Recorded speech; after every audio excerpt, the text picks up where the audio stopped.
नमस्कार, आपण पाहता हिरकणी न्यूज. हिरकणी न्यूज प्रत्येक क्षण ताज्या घडामोडी आणि महत्त्वाच्या प्रत्येक बातमीसाठी नेहमी तत्पर. रेमंडचे माजी अध्यक्ष विजयपत सिंघानिया यांचे निधन. उद्योग विश्वास शोककळा. मुंबई येथील देशातील नामांकित उद्योगपती रेमंड ग्रुपचे माजी अध्यक्ष आणि पद्मभूषण पुरस्कार विजेते विजयपत सिंघानिया यांचं वयाच्या 87व्या वर्षी मुंबईत निधन झालं. त्यांच्या निधनाची बातमी त्यांचे पुत्र आणि रेमंड ग्रुपचे चेअरमन गौतम सिंघानिया यांनी दिली. उद्योग, विमानचालन आणि सामाजिक क्षेत्रात मोठे योगदान देणाऱ्या या दिग्गज व्यक्तिमत्वाच्या जाण्याने अनेकांनी दुःख व्यक्त केलं.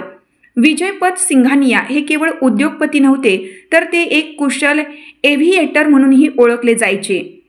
हॉट एअर बलूनद्वारे सर्वाधिक उंची गाठण्याचा जागतिक विक्रम त्यांच्या नावावर आहे. त्यांच्या या साहसी वृत्तीमुळे ते नेहमी चर्चेत राहिले. आपल्या हिरकणी न्यूज चॅनलला लाईक करा, शेअर करा आणि सबस्क्राईब करायला विसरू नका. आणि रहा अपडेट.